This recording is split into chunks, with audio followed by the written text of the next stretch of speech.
દયાનો ઋષિકેશ મપસ્ય તન્મયં જગત. દયાનો ઋષિકેશ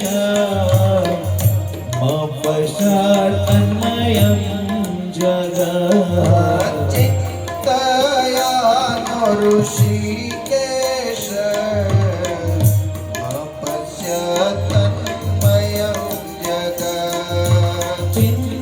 દયાનો ઋષિકેશ મપસ્ય તન્મયં જગત. મપસ્ય તન્મયં જગત. મપસ્ય તન્મયં જગત. મપસ્ય તન્મયં જગત. મપસ્ય તન્મયં જગત. શ્રી સ્વામિનારાયણ મંદિરના પટાંગણમાં ગોપીનાથજી મહારાજના સાનિધ્યમાં ચાલી રહેલી આ પવિત્ર અધિક માસની શ્રીમદ ભાગવત ભાગીરથીના પંચમ દિવસનો મંગલ પ્રારંભ કરી રહ્યા છે. જોત જોતામાં 4 દિવસનો સમય કેમ વ્યતીત થઈ ગયો એનો પણ આપણને કંઈ ખ્યાલ રહ્યો નથી. જીવનના જે દિવસો છે એ દિવસો એક પછી એક વ્યતીત થતા જાય છે. આપણને ખ્યાલ પણ રહેતો નથી કે ક્યારે વૃદ્ધાવસ્થા આવી ગઈ. કાળા જે વાળ હતા એ કાળા વાળ મટીને સફેદ ક્યારે થઈ ગયા ને એનો કોઈને અણસાર સુધા આવ્યો નથી. સમય છે એ વ્યતીત થતો જાય છે. એમાં પણ ખાસ સુખના જે દિવસો છે એ દિવસો કેમ જાય એ કઈ ખ્યાલ આવતો. આકાશવાણીએ કંસને એમ કહ્યું હતું કે હે કંસ, આ દેવકીનું 8મું સંતાન તારે માટે કાળ બનીને આવશે.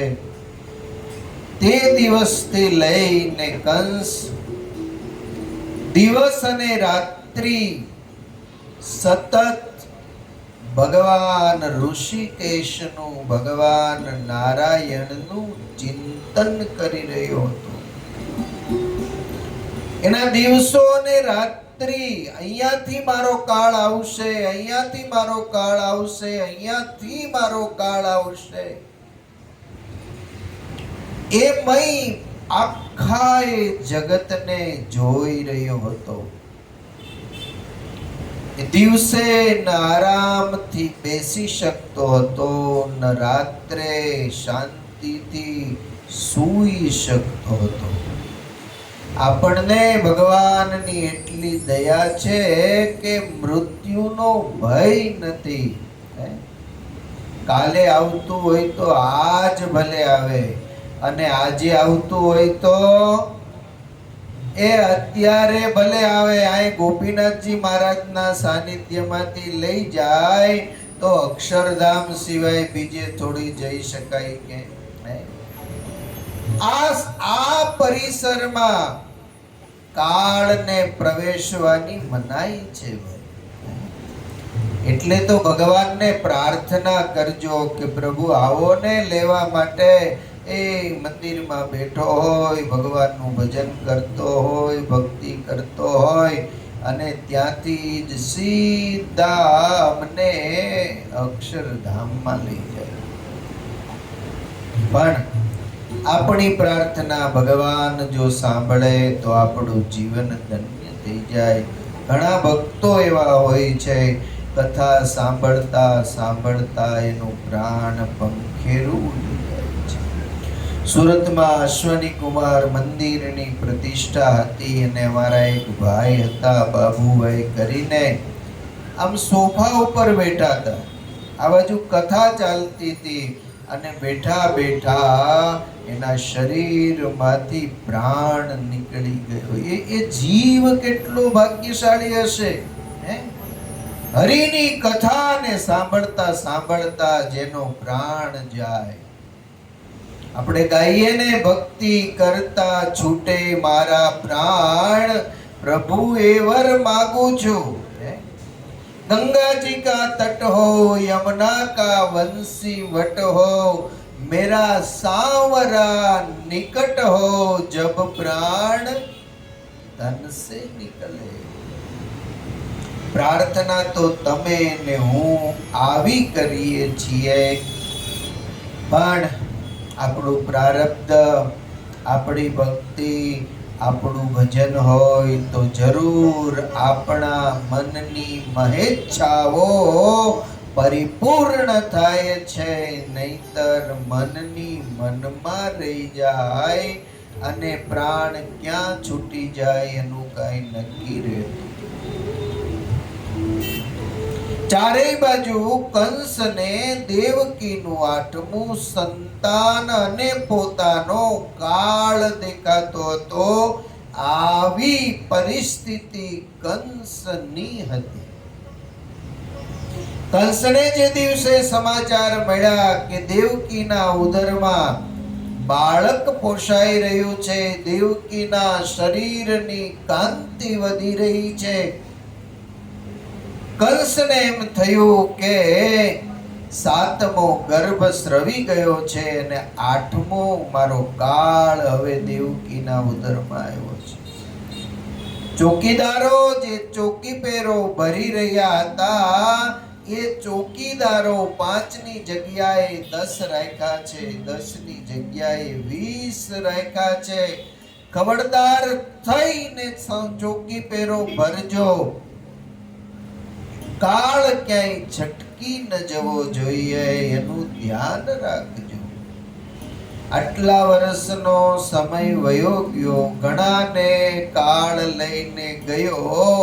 આજ દિવસ સુધી કોઈએ ક્યાંય કાળને જોયો છે?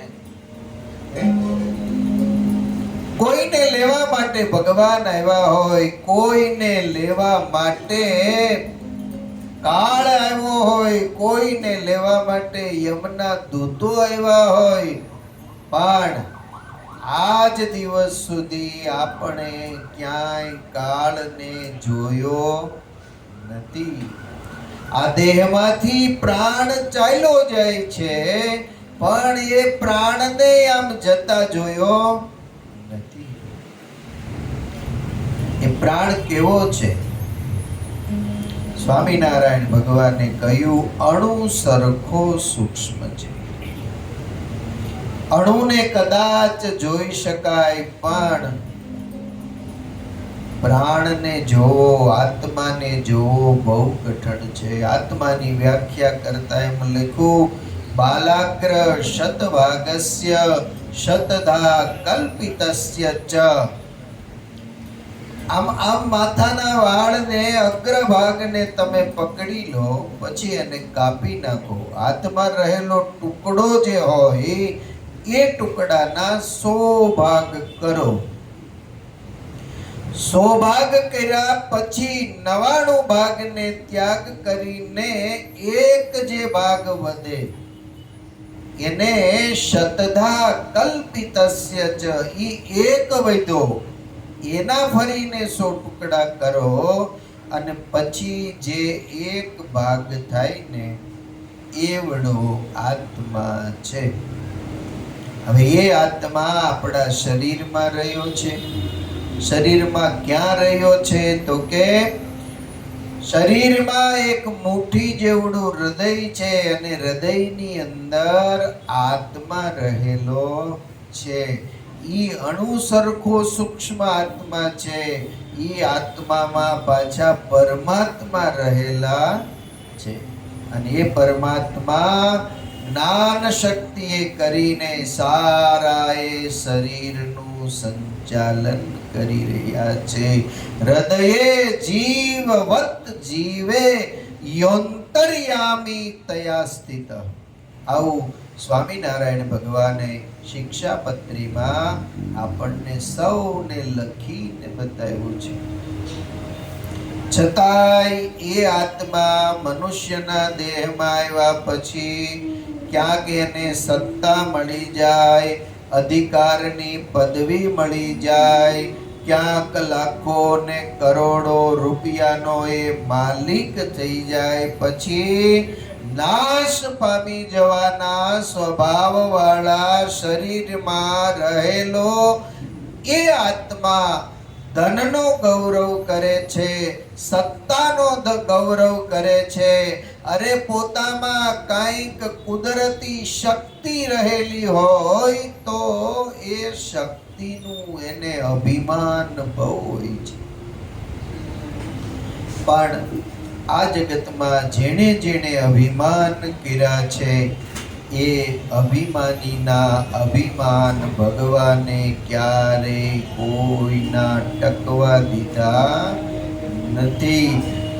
શાસ્ત્ર કહે પગ પર્વત ઠેલી પાડતા, નભ તારા નખથી ઉખાડતા. આમ આમ પાટું મારે અને પહાડને હટાવી દે એવી તાકાત હતી. આંખ આ નખ વડે કરીને હાથના આકાશના તારા ઉખાડી લે આવી કિંમત, આવી તાકાત જેનામાં હતી ને એ બધા જ એક દિવસ આ લોકને મૂકીને ચાલ્યા ગયા છે. એનું અભિમાન રહેવા દીધું નથી. ક્યારે નહીં રે અભિમાન? તો કે જ્યારે વૃદ્ધાવસ્થા આવશે ત્યારે. હવે તો ઘરની અંદર ઉંબરા નથી. અહીંયા ઘરે હોય ઉંબરો? ઘરના ઉંબરા નથી, સીધું પાલિશ. પેલા એક સમય એવો હતો, ઘર ફળિયામાંથી ઓસરીમાં જઈએ, ઓસરીમાંથી ઓરડામાં જઈએ ત્યારે દરવાજો હોય, એ દરવાજાની જે હાંક હોય એનો ભાગ નીચે હોય એને ઉંબરો કહેવાય. અને ઉંબરો ઓળંગીને એટલો પગ ઊંચો કરીને પછી ઓરડાની અંદર જવાતું. હવે ઉંબરા વાળા ઓરડા રહ્યા નથી. નહીતર કવિ એમ કહ્યું કે ઉંબર તો ડુંગર થયા રે અને પાદર થયા પરદેશ. ગોળી તો ગંગા થઈ રે. ઉંમર છે આમ ઓળંગીને જવું હોય ને તો ડુંગરા જેટલો ઊંચો લાગે એટલોય પગ વૃદ્ધાવસ્થા આવે ત્યારે ઊંચો થતો નથી. અને પાદર જવું હોય ને તો કેટલું દૂર લાગે? પરદેશમાં વિદેશમાં જવું હોય એટલું પાદર દૂર લાગે. અને પાણી ગોળામાં કે ગોળીમાં ભરેલું હોય એ પીવું હોય ને તો ગંગાજીએ જઈને પાણી પીવાનું જેટલું કઠણ થાય એટલું વૃદ્ધાવસ્થામાં બેઠા હોય ત્યાંથી પાણી આરે પાણી પીવા જવાનું કઠણ થાય. આવી વૃદ્ધાવસ્થા છે. એ વૃદ્ધાવસ્થા જ્યારે આવે ત્યારે ધનનું અભિમાન ન રહે, સત્તાનું અભિમાન ન રહે, યુવાનીનું પણ અભિમાન ન રહે. કંસને બહુ અભિમાન હતું કે મૃત્યુને ઠેલી દઈશ, મૃત્યુથી બચી જઈશ, મારા કાળને મારી પાસે નહીં આવવા દઉં, મારા કાળને હું દૂર ધકેલી દઈશ, મારા કાળને હું મારી નાખીશ. પરંતુ એક પણ કંસનો પ્રયાસ કાળને હટાવવામાં સફળ રહ્યો નથી. સુખદેવજી મહારાજ કહે છે કે રાજન, મથુરાના કારાવાસમાં ભગવાન બાળ સ્વરૂપે પ્રગટ થયા. ચતુર્ભુજ સ્વરૂપે આવીને કહેલી વાત પ્રમાણે વસુદેવને દેવકીએ બાળક આપ્યું છે. વસુદેવજી લઈ ટોપલામાં પધરાવી ગોકુળ મૂકી આવ્યા. ગોકુળમાં નંદ અને યશોદાને ત્યાં પ્રગટેલી યોગ માયાને ટોપલામાં લઈને પાછા આવ્યા અને એ યોગ માયા દેવકીને આપી. આટલી ઘટના બની. ભગવાન નારાયણ જ્યારે પ્રગટ થયા વસુદેવ અને દેવકીની સમીપે, ત્યારે વસુદેવ દેવકીને બેડીઓના કંસે બંધન બાંધેલા હતા, એ બંધન છૂટી ગયા હતા. એ જ બંધન વસુદેવજી કૃષ્ણને મૂકી આવ્યા, યોગ માયાને લઈ આવ્યા અને દેવકીજીને જ્યાં યોગ માયા આપી છે ફરી એ બંધન બંધાઈ ગયા છે. વગર વેલ્ડિંગે એ બંધનો જોઈન્ટ થઈ ગયા હતા. ભગવાનના આવવાથી જે છૂટી ગયા હતા અને તૂટી ગયા હતા. એટલું નહીં, દેવકીજીના હાથમાં યોગ માયા આવીને અત્યાર સુધી એ યોગ માયાએ અવાજ નતો કર્યો, પણ જેવા દેવકીની ગોદમાં યોગ માયા આવ્યા છે ત્યારે યોગ માયાએ રડવાનું શરૂ કર્યું છે. અને માયા જ્યારે માણસના જીવનમાં આવે ને ત્યારે જ પછી તોફાન મચાવે છે. અને માયાનું તોફાન તો જોયા જેવું નથી. એટલે માયાથી દૂર રહેવાની ભગવાન સહજાનંદ સ્વામીએ આપણને ભલામણ કરી છે. પણ માયા કોઈનો પીછો ક્યાં છોડે છે? ગઈકાલે આપણે વાત કરીને અક્ષરધામના દરવાજા સુધી માયા છે. એ માયાએ રડવાનું શરૂ કર્યું છે. રડવાનો અવાજ દ્વારપાળો ચોકીદારોને કાને અથડાયો છે. ચોકીદારો જાગ્યા છે. એને એમ થયું કે ખબર નહીં આજ આટલી ઊંઘ કેમ આવી ગઈ. રાત દિવસ જાગતા હતા, આજે જ ઊંઘ આવી ગઈ. લાગે છે કે ઓરડાની અંદર વસુદેવ દેવકીનું 8મું સંતાન જન્મ્યું હોય. અંદર દ્રષ્ટિ કરે દીવાના મશાલના પ્રકાશમાં યોગ માયાને દેવકીજીની ગોદમાં રમતી જોઈ છે. વહેલી સવારના સમયે ચોકીદારે જઈને કંસને સમાચાર આપ્યા છે કે માલિક, કારાવાસમાં તમારો કાળ વસુદેવ દેવકીનું 8મું સંતાન જન્મી ચૂક્યું છે અને કંસ મારો કાળ જન્મી ચૂક્યો છે તો એને મારી નાખું એ વિચારની સાથે ઊભો થયો છે. દિવાલ ઉપર લટકતી તલવાર લઈ અને જેલ તરફ એણે દોટ કાઢી છે. એક પછી એક દરવાજા ખોલી અને કંસે અંદર પ્રવેશ કર્યો છે.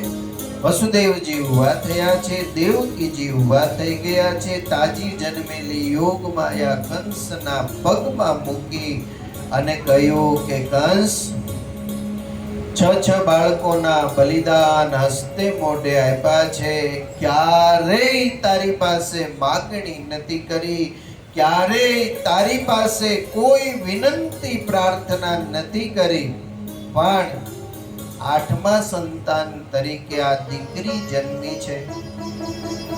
આ દીકરીને જો તું જીવતી છોડી દઈશ તો એને સહારે અમે અમારું બાકી રહેલું જીવન પૂરું કરશું. ભાઈ, આ બાળકી, આ દીકરી તને શું મારશે? પણ કંસે દેવકીની વાત માન્ય રાખી નથી.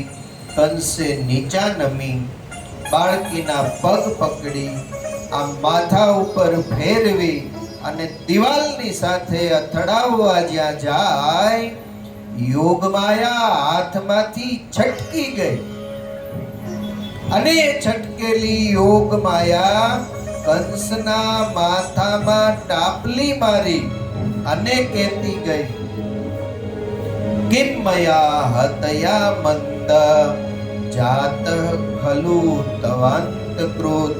હે મૂર્ખ, મને મારીને શું કરીશ? તને મારનારો ક્યારનોય જન્મી ચૂક્યો છે. હવે કંસે આ વાત સાંભળ્યા પછી વિચાર કર્યો કે મને મારનારો ક્યાંક બહાર જન્મો હોય તો આકાશવાણીએ તો એમ કહ્યું હતું કે વસુદેવ દેવકીનું 8મું સંતાન તારો કાળ બનશે. તો વસુદેવ દેવકી તો કારાવાસમાં છે અને મને મારનારો બહાર જો જન્મો હોય તો આકાશવાણી ખોટી? આકાશવાણી તો ક્યારેય ખોટું ન બોલે, પણ જે હોય તે મેં વસુદેવ દેવકીને વગર વાંકે દુખી કર્યા છે. કારાવાસમાં વસુદેવ દેવકીના બંધન છોડ્યા છે. કંસે વસુદેવને 2 હાથ જોડી મસ્તક ઝુકાવીને કહ્યું છે કે હે વસુદેવ, હે દેવકી, મને માફ કરો. વસુદેવ દેવકીએ મનોમન કહ્યું કે કંસ, અમે તો તને માફ કર્યો છે, પણ પરમાત્મા તને માફ કરે ત્યારે જ સાચું છે.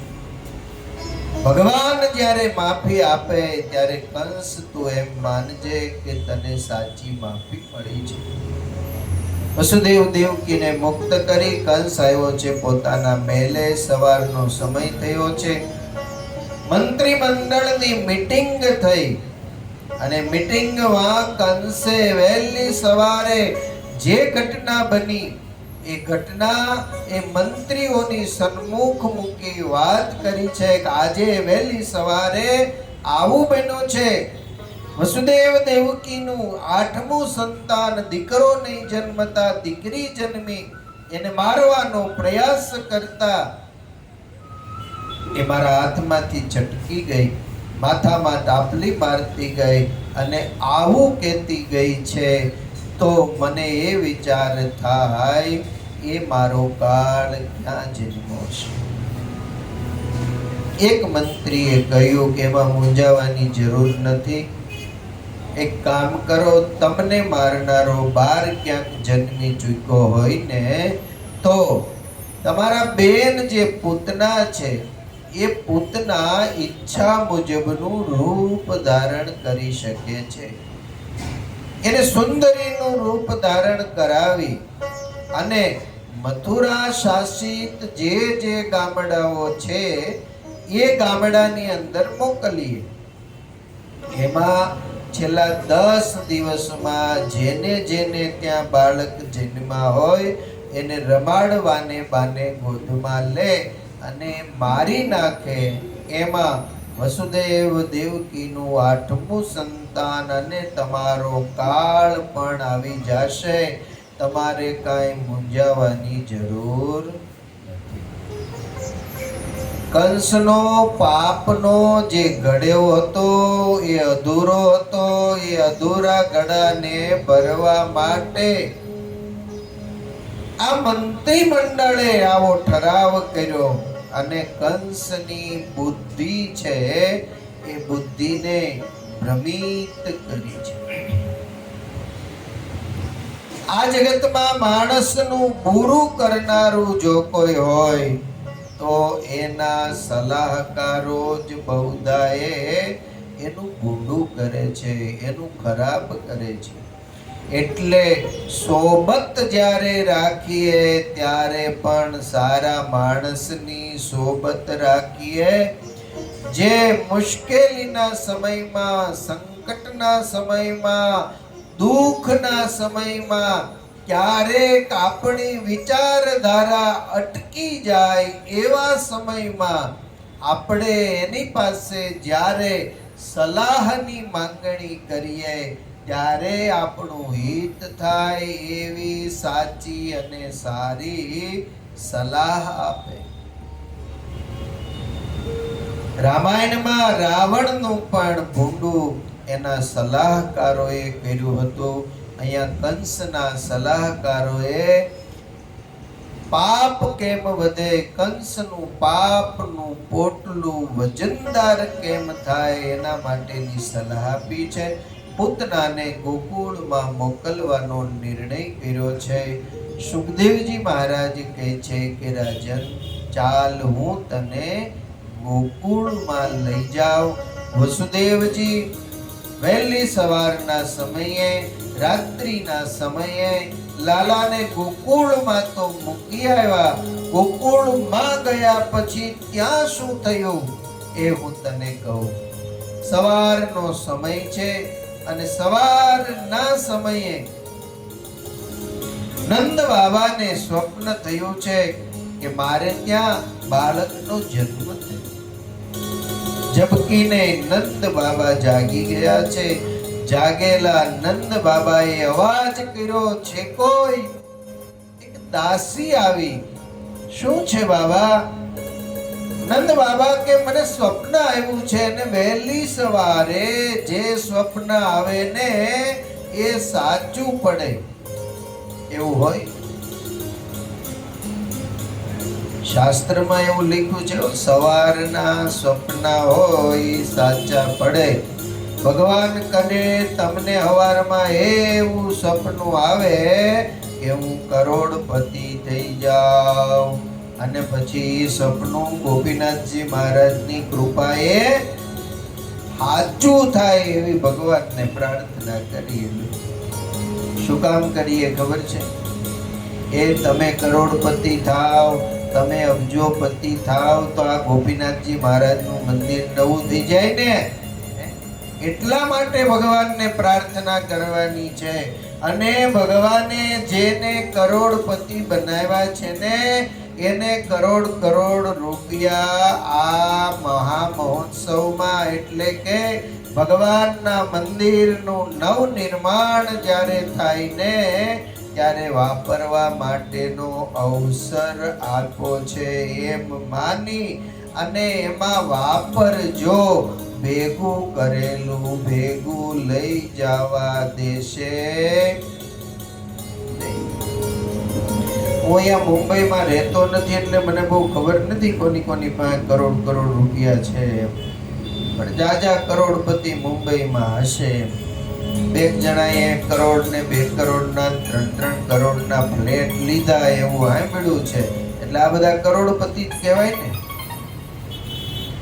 એને ભગવાને પોતે પોતાનો ફ્લેટ 5 નો લે તો ભગવાનનું મકાન, ભગવાનનું મંદિર, ભગવાનના મંદિરના નિર્માણના કાર્યો થતા હોય ત્યારે એણે ઉદાર હાથે એ કાર્ય પણ કરવું જોઈએ. આપણું ઘર ભગવાન સારું બનાવી દે ને તો ભગવાનને પણ સુંદર મજાના સારા અને સુઘડ ઘરમાં ભગવાન રહે એના માટે આજથી બધાએ કટિબદ્ધ થવાનું છે.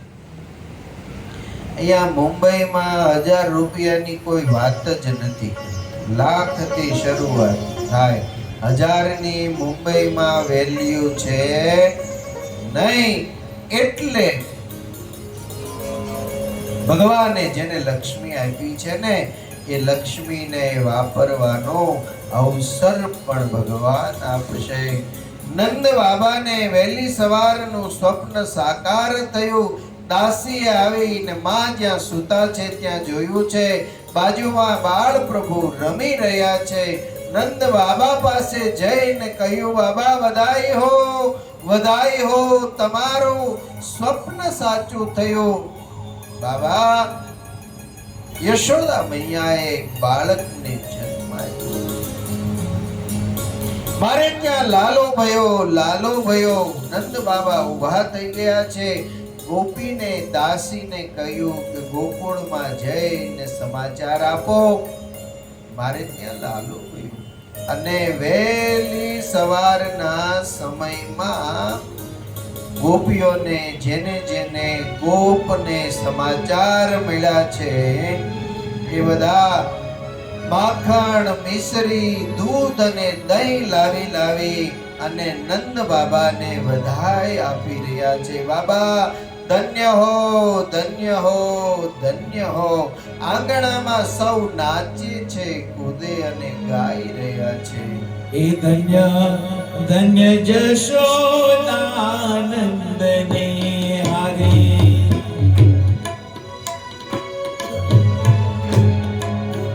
હારે ધન્ય ધન્ય જશોદાનંદને.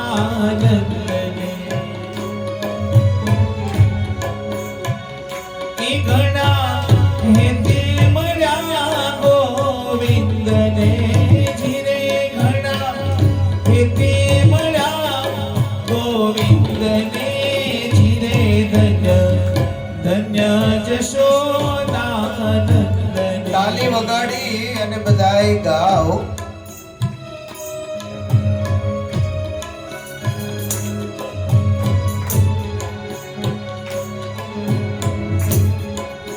તારે જેને નેતિ નેતિ કરી ગાય છે.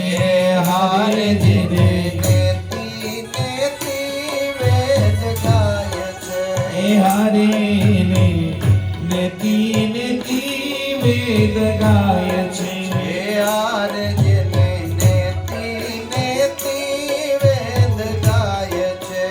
હરે તો ગાયો ચરાવાને જાય છે. ધીરે તો એ ગાયો ચરાવાને જાય છે. ધીરે ધન્ય ધન્ય જશોદાનંદને. હરે ધન્ય ધન્ય યશોદાનંદને.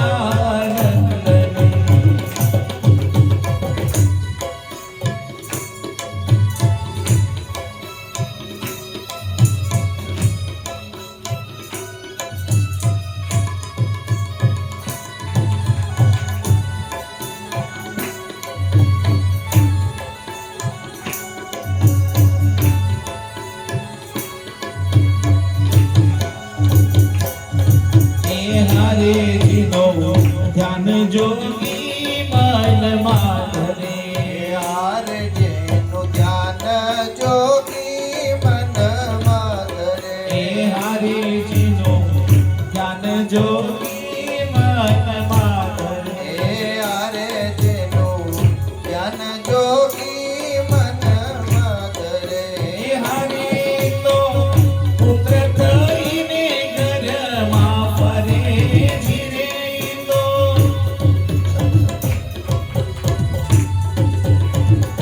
એ તો પુત્ર થઈને ઘરમાં ફરે.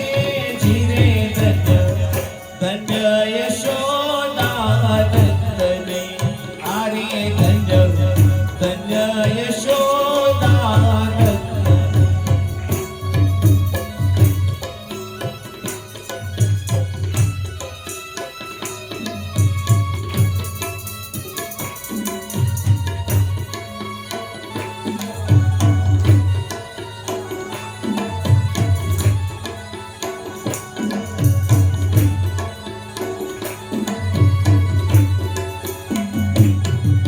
એ હારે ને ગોપી બોલાવે હતી. એ હારે જીના નામ કણો લેખું નહીં. હારે જીના નામ કણો લેખું નહીં. હારે ને ગોપી બોલાવે કાનું રોકાઈ. રે રે ને ગોપી બોલાવે કાનું રોકાઈ. રે ધન્ય ધન્ય યશોદાનંદને.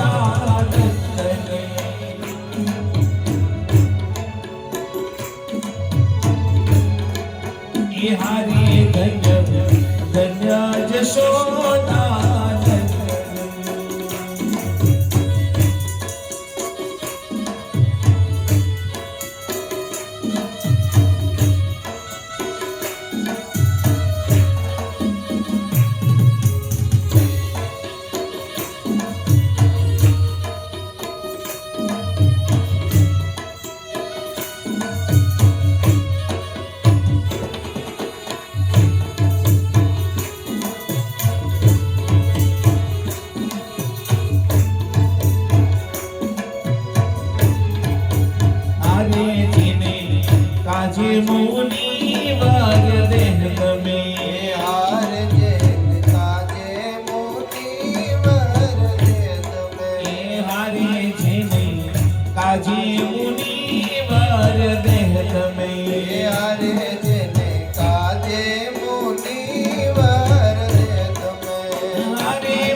ગોકુળમાં ભગવાનના પ્રાગટ્યનો ઉત્સવ ઉજવાય છે. બીજા દિવસની સવાર છે.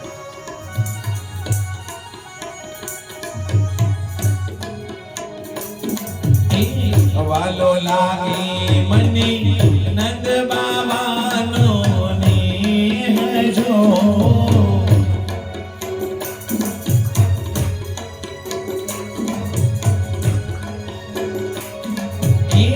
વાલો લાગે મને નંદ બાવાનો નેહ જો વાલો લાગે મને જશોદા માનો કાનુડો વાલો લાગે મને જશોદા માનો કાનુડો વાલો લાગે મને જશોદા માનો લાડલો વાલો લાગે મને નંદરે બાવાનો કાનુડો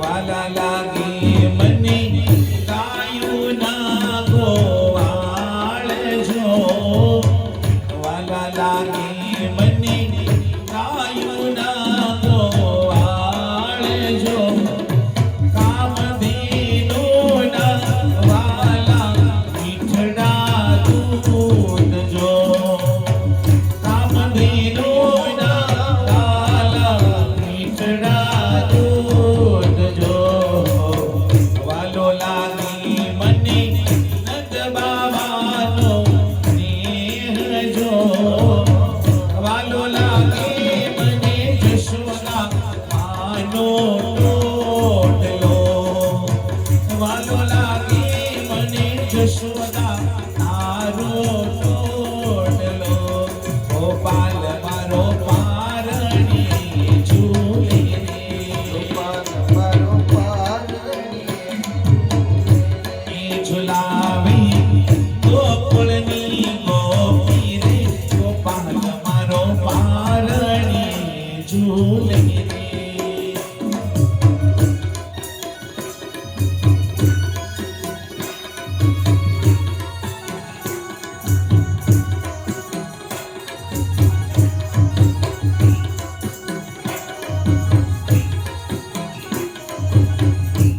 ગોપાલ તને રમકડા આપોરી ગોપાલ તને માખણિયું આયો રે ગોપાલ મારો બોલે કાલો કાલો ગોપાલ મારો પારણી ઝૂલે રે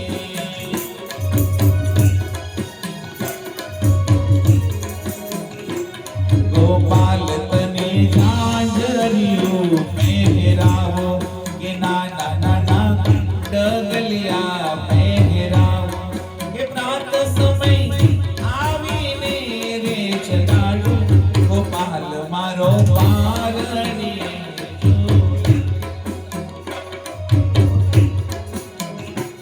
ગોપાલ મારો પારણી ઝૂલે રે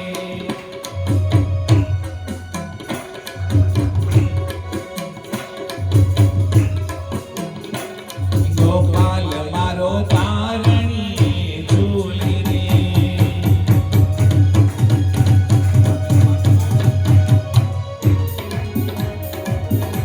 એ નંદ ઘેરા નંદ ભયો એ નંદ ઘેરા નંદ ભયો જય કનૈયા લાલ એ કી જશોદાનો લાલ ભયો જય કનૈયા લાલ એ કી કંસનો તો કાળ આવ્યો જય કનૈયા લાલ કી એ કંસનો તો કાળ આવ્યો જય કનૈયા લાલ કી એ ગોપના છે ગોપીના છે જય કનૈયા લાલ કી એ ગોપના છે ગોપીના છે જય કનૈયા લાલ એ કી નંદ ઘેરા નંદ ભયો જય કનૈયા લાલ કી હાથી ઘોડા પાલકી જય કનૈયા લાલ કી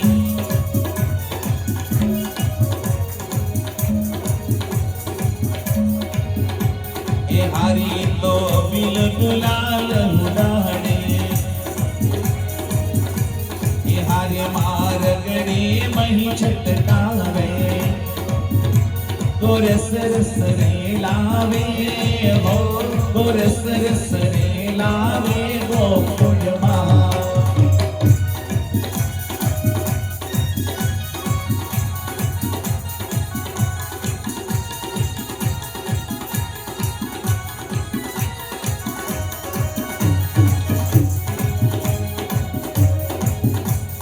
હારે નંદરાય તના દરબારે એ હારે ત્યાં ભીડ ભરાણી વારે ભુવન જય જયકારે હો ભુવન જય જયકારે ગોકુળમાં નંદ ઘેરા નંદ ભયો જય કનૈયાલાલ કી. નંદ ઘેરા નંદ ભયો જય કનૈયાલાલ કી હાથી ઘોડા પાલકી જય કનૈયાલાલ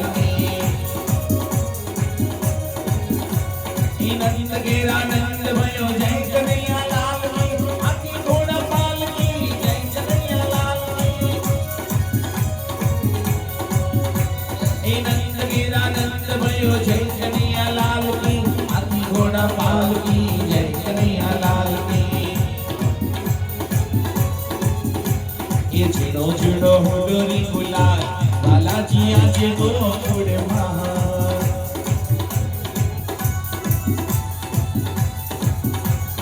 લાલ લાલ ઉડોરી ગુલાલ બાલાજી આજે ગોકુળમાં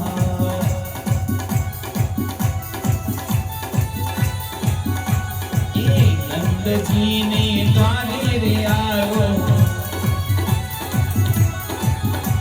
એ યશોદામાનો લાડલો રે આવ્યો એ ગાયોનો આવ્યો રે ગોપાલ ઉડોરી આજે ગોકુળમાં આયુનો આવ્યો રે ગોપાલ એ બોલો રાધે રાધે કૃષ્ણ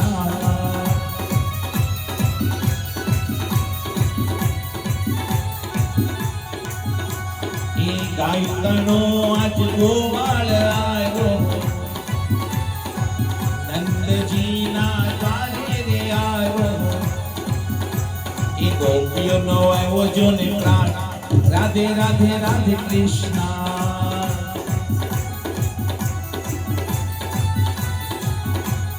ગોપીઓનો આવ્યો જોને પ્રાણ એ રાધે રાધે રાધે કૃષ્ણ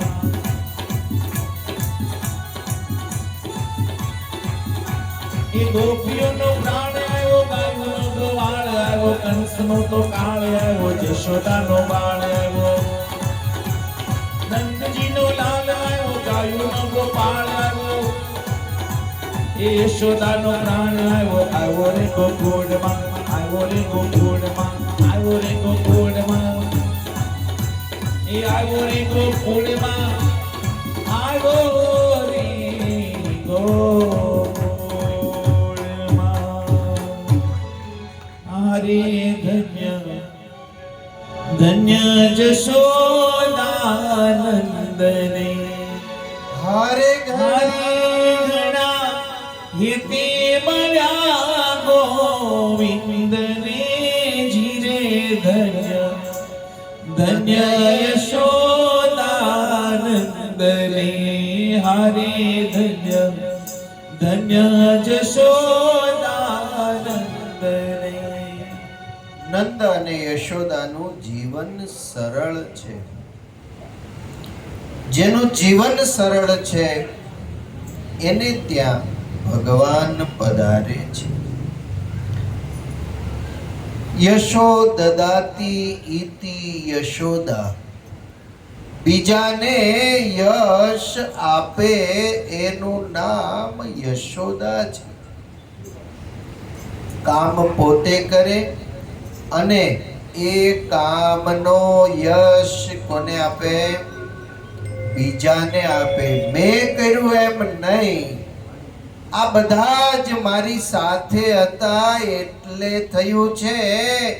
મેં તો નિમિત્ત માત્ર હું.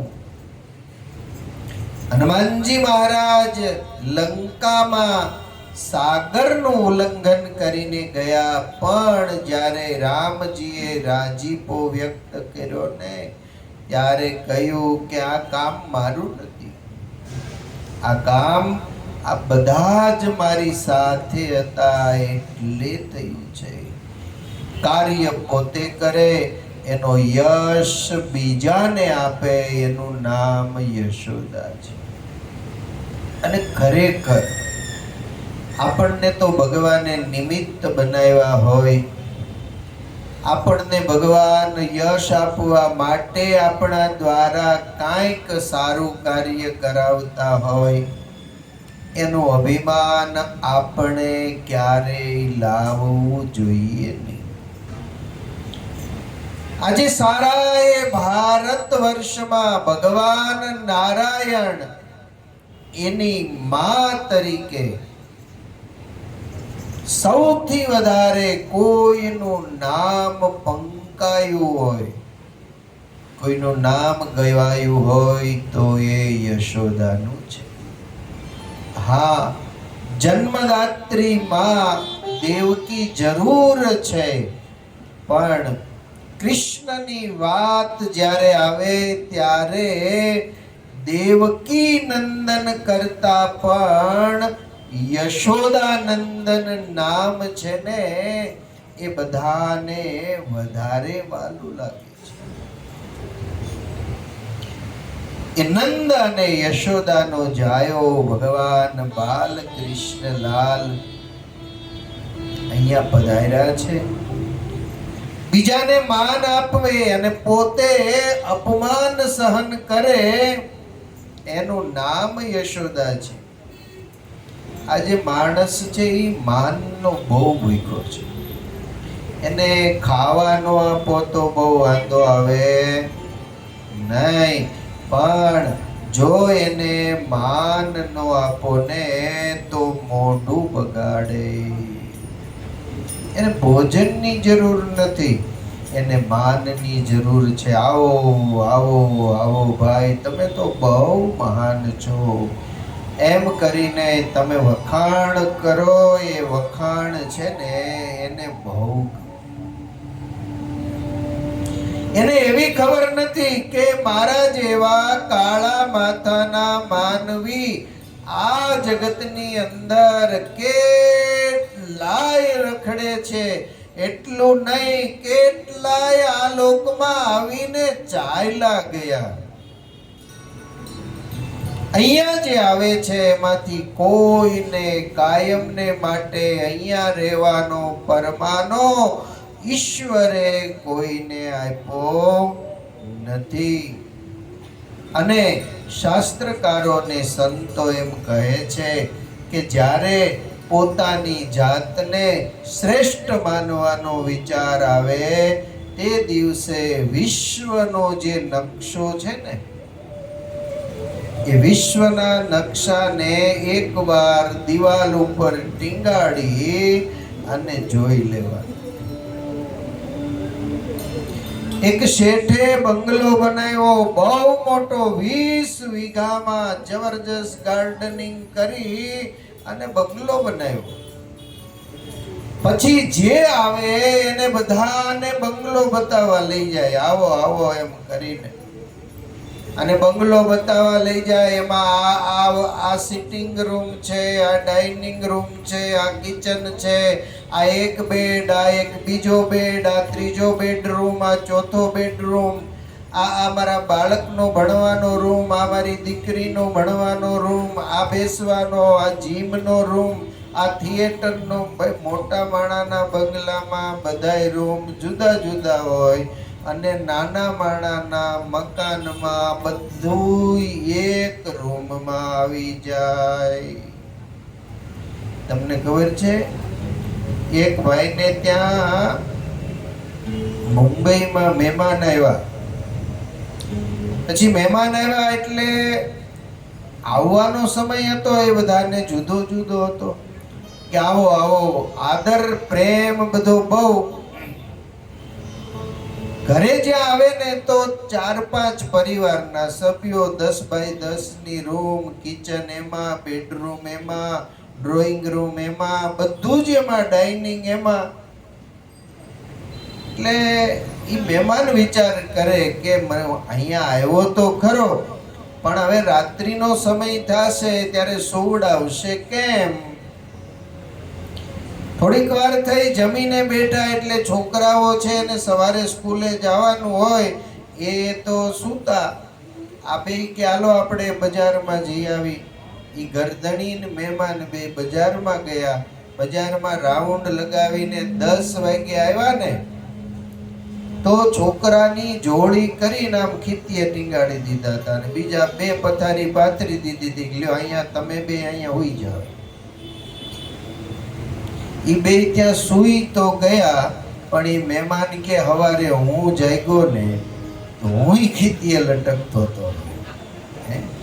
આ મુંબઈમાં તો આવું છે ને, ચાલીમાં મકાન હોય, બધું જ એમાં હોય. પણ મારો કહેવાનો ભાવ એ શેઠે બંગલો બનાવ્યો, બધાને જોવા લઈ જાય, અભિમાન બહુ. એટલે એક દિવસ એક સજ્જન માણસને એમ થયું કે આ બધાને જેને હોય એને બંગલો બતાવવા લઈ જાય છે. આટલું બધું એને બંગલાનું બતાવવાનું અભિમાન છે. બનાવ્યો એની ના નહીં, ભગવાને પૈસા આપ્યા તો મુબારક એને, પણ આટલું અભિમાન સારું નહીં. એટલે એક સજ્જને એને ત્યાં ભણાવવા શિક્ષક આવતા હતા. એ શિક્ષકને એમ કહ્યું કે આ શેઠને પાઠ ભણાવવો છે તો આટલું તમારે કરવાનું છે, કાંઈ વાંધો નહીં. આ ભાઈ ત્યાં ગયો, બંગલો બતાવવા લઈ ગયા.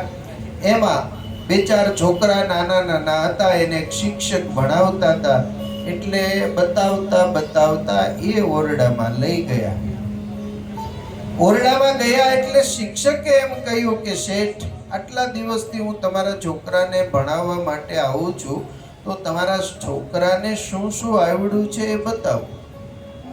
એમ કરીને વિશ્વનો એક નકશો હતો એ દિવાલમાં લટકાવ્યો. પછી કહ્યું કે બેટા, મેં તને વિશ્વના નકશામાં કયા દેશ ક્યાં આવ્યા બધું બતાવ્યું છે, તો આ નકશો શાનો છે? તો કે આ નકશો સાહેબ વિશ્વનો નકશો છે. તો વિશ્વના નકશામાં એ બતાવ કે આમાં ભારત દેશ ક્યાં છે આપણો? એટલે છોકરાએ ભારત દેશ જ્યાં વિશ્વના નકશામાં હતો ને ત્યાં આંગળી મૂકીને એમ કહ્યું કે સાહેબ આ આપણો ભારત દેશ છે. વાહ બેટા, શાબાશ, તે યાદ રાખ્યું, બહુ સારું કહેવાય. હવે બેટા એમાં બતાવ કે આપણું મહારાષ્ટ્ર ક્યાં આવ્યું? એટલે વિશ્વના નકશામાં મહારાષ્ટ્ર કેવડું હોય, છતાં એક નિશાન હતું ને, એટલે કહ્યું કે સાહેબ મહારાષ્ટ્ર અહીંયા આવ્યું. તો કે એ મહારાષ્ટ્રમાં મુંબઈ ક્યાં આવ્યું? હવે વિશ્વના નકશામાં મહારાષ્ટ્ર નાનું એવું ટપકું હોય તો મુંબઈ ક્યાં બતાવવું? છતાંય કહ્યું કે આટલો આ ભાગ છે, એમાંથી મુંબઈ આટલે સમુદ્રને કિનારે આવેલું કહેવાય. હવે એ મુંબઈમાં કાંદિવલી ક્યાં આવ્યું? હવે એમાં કાંદિવલી ક્યાં બતાવવું? પછી કાંદિવલીમાં ચારકોપ ક્યાં બતાવવા? 4 કોપમાં ચાલી તમારી હોય ને, એ ચાલી બતાવવાની. એ ચાલીમાં એક ઓરડો બતાવવાનો, એ ઓરડામાં એક ખુરશી બતાવવાની. એ ખુરશીમાં બેઠા બેઠા શેઠ અહંકાર કરતા હોય, હું ઈ બતાવવાનું. ઈ શેઠને ખબર પડી ગઈ કે આમાં અહંકાર કર્યા જેવું કાંઈ છે નહીં. આ જગતના ફલક ઉપર કેટલાય કાળા માથાના માનવી આવી અને ગયા છે. જેણે ભજન કર્યું છે, જેણે દાન કર્યું છે, જેણે ઈશ્વરની આરાધના કરી છે, જેણે કોઈની સેવા કરી છે, આ બધાના નામ ઇતિહાસના પાના ઉપર અમર થઈ ગયા. આજે પણ આપણે એને યાદ કરીને ખુશ થઈએ છીએ. નરસિંહ મહેતાનું નામ સાંભળ્યું છે? સાંભળ્યું છે? ક્યાં ગામના હતા? હે? જુનાગઢમાં. કઈ નાતના હતા? નાગર નાતના હતા. એની દીકરીનું નામ, એના દીકરાનું નામ આવડે ને બધાને? એનું આખ્યાન આપણને આવડે. આપણે કાંઈ હગા થાય? આપણને કાંઈ હગા ન થાય, છતાંય ભગવાનની સાથે એનું જીવન જોડાયેલું હતું. એ નરસિંહ મહેતા ભગવાન દ્વારિકાના નાથને યાદ કરે. દ્વારિકાથી 52 વખત દ્વારિકાનો નાથ જૂનાગઢ આવે.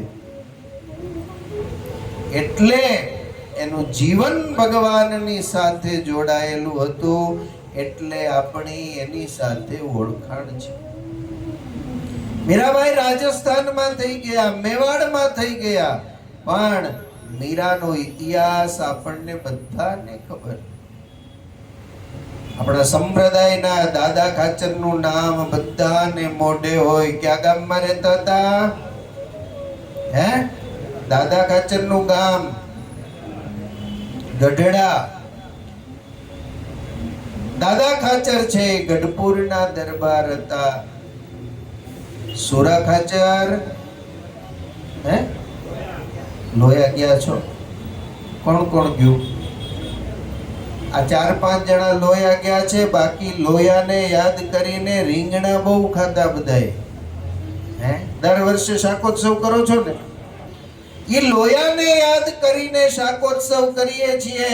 સુરા બાપુનો દરબાર તો જોયો હોય કે ન જોયો હોય, એ રીંગણા જે સ્વામિનારાયણ ભગવાને 60 મણ રીંગણા અને 12 મણ ઘીનો વઘાર કર્યો, એ આપણને કાંઈ ખબર છે નહીં. પણ સુરા ખાચરના ભાવને વશ થઈ અને ભગવાન સ્વામિનારાયણ મહિનો લોયા રોકાય, એના ભાવનો સ્વીકાર કરે, એના વચને બંધાય. અને વચન પણ કેવા ખબર છે? જેવા ભક્ત સુરા ખાચર હતા ને એનાથી ચડિયાતા ભગત કોણ હતા? એમના ઘરના હતા. એણે એમ કહ્યું કે તમે જાઓ સ્વામિનારાયણ ભગવાનને તેડી આવો અને આ પૈસા જે પડ્યા છે ને એ વપરાઈ જાય ત્યાં સુધી અહીંયા રોકવાના છે. સુરા ખાચર કે પણ મહારાજને મારી જેવા તો કેટલાય તેડવા માટે આવે, ભગવાન નો આવે તો એમના ધર્મ પત્નીએ એમ કહ્યું કે મહારાજ નો આવે ને તો તમારું અહીંયા કઈ કામ નથી. એ આવે ત્યારે ભેગા આવજો, બાકી અહીંયા કઈ કામ નથી. આવા સત્સંગી એ હતા. આવો ભગવાન પ્રત્યે પ્રેમ હતો, આવો એને ભાવ હતો, જેને કારણે સુરા ખાચરને એ લોયા ધામને આપણે યાદ કરીએ. પંચાળાના દરબાર જીણાભાઈને યાદ કરીએ. શું કામ યાદ કરીએ? એક ભગવાનના ભક્તને માટે એમના બેન, એમના સગા બેન અદીબા એક ચપટી મરી વાટીને લેપ નો કરી દે અને સુરા ખાચર ઝીણાબાઈ એમ કહે કે બેન, ભગવાનના ભક્ત માટે લેપ કરવા માટે મરી જો ન હોય ને તું વાટીને ન દેતી હોય ને તો આજથી તું મારી બેન નહીં ને હું તારો ભાઈ. સંસારના સંબંધથી પણ વધારે સંબંધ કોનો છે? હે? સત્સંગીનો છે. અને અત્યારે હરિભગત આમ ભેગા થઈને તો ડોકા કાઢે છે. અત્યારે એવું થઈ ગયું છે ને, આમ એકાબીજા હામું જોવે તો ડોળા કાઢે. આ ક્યાં અહીંયા આવ્યો? હવે અહીંયા બાજુમાં નહીં બેસવા દ્યો તો અક્ષરધામમાં દિવાલ છે ક્યાંય. અક્ષરધામમાં જવાનું છે ભજન કરીને, ત્યાં વિભાગ પડ્યા છે કે આને અહીં બેસવાનું છે, આ દિવાલની આ બાજુ આને બેસવાનું, એવું છે? એવું અક્ષરધામમાં નથી.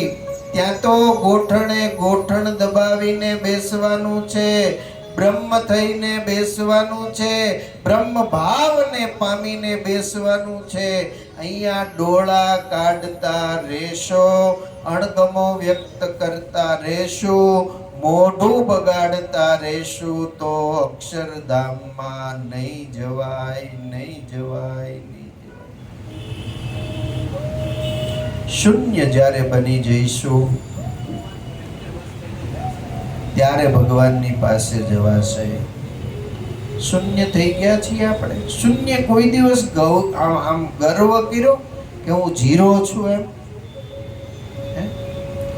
ઝીરો હોય એને ગર્વ જ ન હોય, અને ગર્વ ન હોય ને છતાંય એ જેની બાજુમાં બેસે એને 10 ગણો વધારી દે કે ન વધારી દે.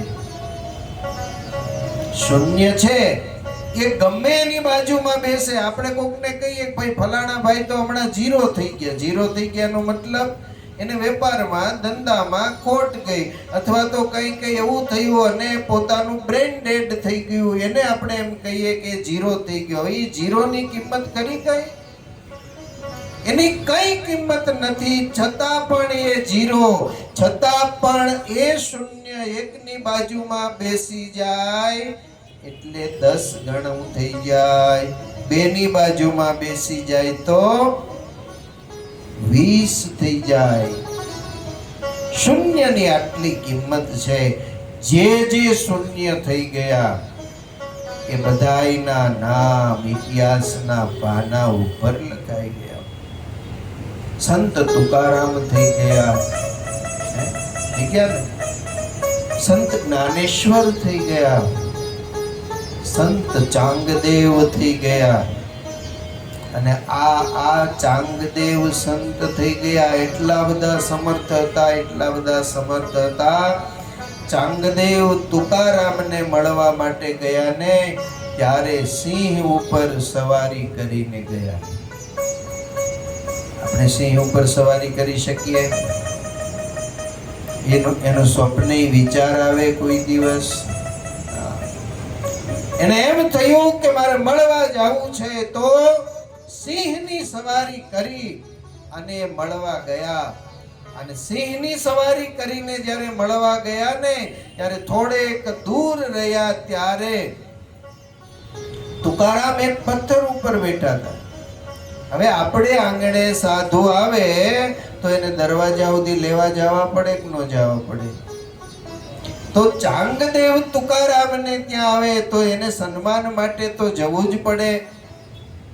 સિંહની સવારી કરીને ચાંગદેવ જ્યારે આવ્યા છે ને ત્યારે તુકારામ જે પથ્થર ઉપર બેઠા હતા એ પથ્થરને એમ કહ્યું કે ચાલ, એક પરમ ભાગવત સંત આવ્યા છે, એને સ્વાગત માટે જઈએ. અને પથ્થર એમને એમ હાલતો થયો, પથ્થર એમને એમ હાલતો.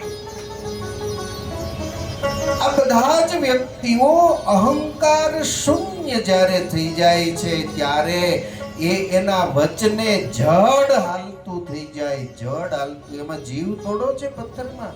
સિંહની સવારી તો કદાચ શક્ય બને, પણ પથ્થરને ચલાવવો એ તો એનાથી પણ કઠણ છે. માટે અભિમાન શૂન્ય થઈ જઈએ, અહંકાર શૂન્ય થઈ જઈએ ત્યારે જ ભગવાન મળે છે.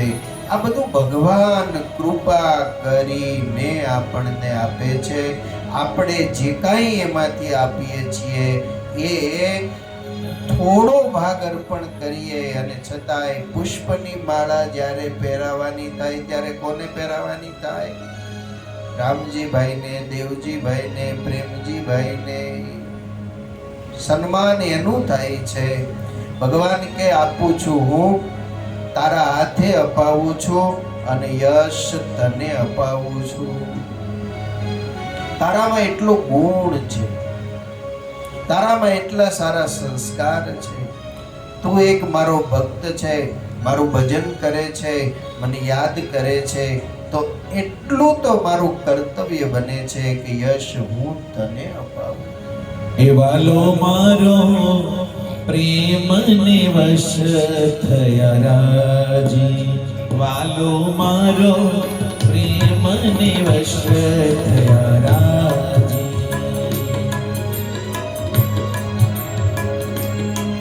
એમાં શું કરે પંડિત કાજી, હારે એમાં શું કરે પંડિત કાજી, વાલો મારો પ્રેમને વશ થયા રાજી, વાલો મારો પ્રેમને વશ થયા રાજી.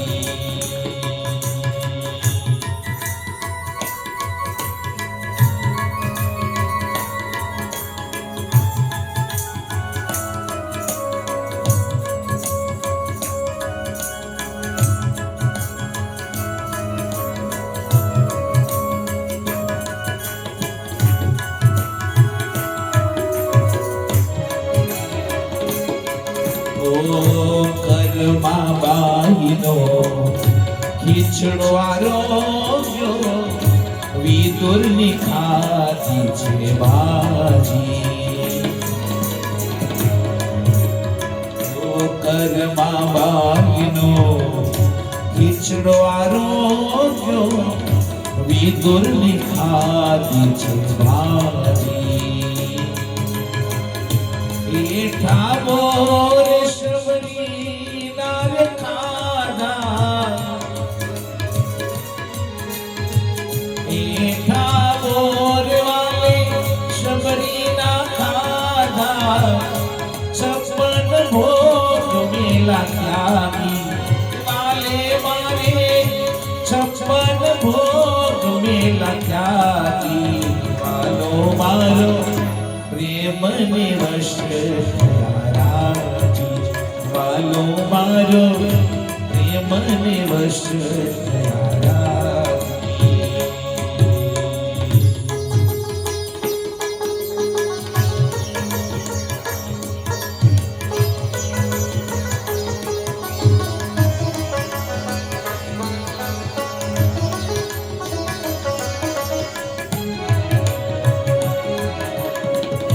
વિદુરને ઘેરે શ્રી કૃષ્ણ પધાર્યા, કેળા લાવ્યા તા માગી. તો વિદુરના ઘેરે શ્રી કૃષ્ણ પધાર્યા, કેળા લાવ્યા તા માગી. ઓ ગર્ભ કાઢીને ચાલ ખવડાવી, ગર્ભ કાઢીને ચાલ ખવડાવી, વાલે તોય ના જોયું જાગી, વાલે વારે તોય ના જોયું જાગી, વાલો મારો પ્રેમને વશ થયા રાજી, વાલો મારો પ્રેમને વશ થયા રાજી. હારે માં શું કર પંડિત કાજી, હારે માં શું કર પંડિત કાજી, વાલો મારો પ્રેમને વશ થયા રાજી, વાલો મારો પ્રેમને વશ થયા રાજી. આ ગપની રે લોકો નિંદા કરે છે, આ જગત થયું છે પાજી. આ ભક્તોની લોકો નિંદા કરે છે, જગત થયું છે પાજી. અરે ભલે મળ્યા મેતા, ભલે મળ્યા મેતા નરસિંહ નો સ્વામી, માથે ગિરધર રહ્યા છે દાગી, વાલો મારો પ્રેમ ને વશ થયા રાજી, વાલો મારો પ્રેમ ને વશ થયા રાજી. તતઃ આરભ્ય નંદસ્ય વ્રજ સર્વ સમૃદ્ધિ. ભગવાન જ્યારે નંદ અને યશોદાને ત્યાં પધાર્યા છે ત્યારે વ્રજ ધન ધાન્ય સમૃદ્ધિથી ભરપૂર થયું છે. ભગવાનની કૃપા જેના ઉપર થાય એના ઉપર સારું એ જગત પછી કૃપાનો વરસાદ વરસાવતું હોય છે.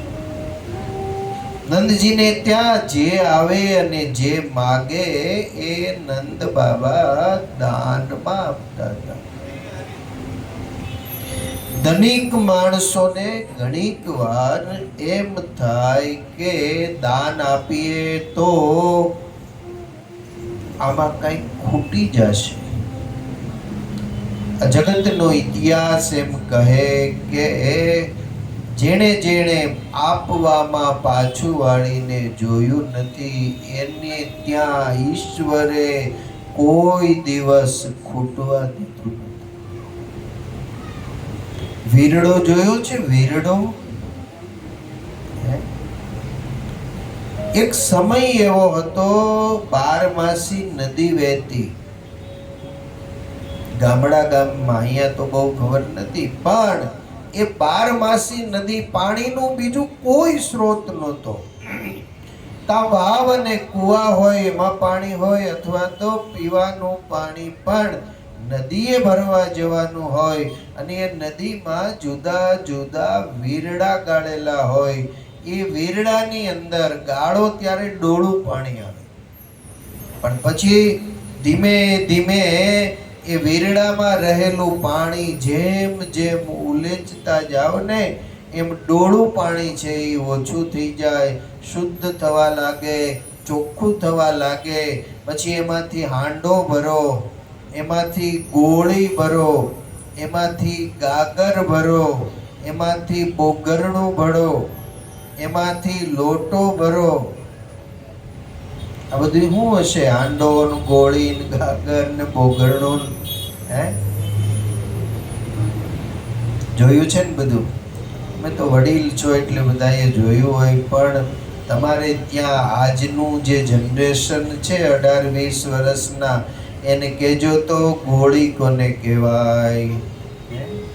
એને ગોળી કહેશો ને તો મેડિકલ સ્ટોરે જઈને ઊભો રહેશે કે મારા દાદાએ ગોળી મંગાવી છે, ઊંઘની દે ને કા માથાના દુખાવાની દે ને કા પેરાસિટામોલ દે. એને ગોળીની ખબર નહીં હોય, એને ગાગરની ખબર નહીં હોય, એને હાંડાની ખબર નહીં હોય, એને બોગરણાની ખબર નહીં હોય, એને પાટિયાની ખબર નહીં હોય. પાટિયો કોને કહેવાય? પાટિયાનો આમાંય કોઈને ખબર નહીં હોય. રમણીકભાઈ, પાટિયો કેવો હોય?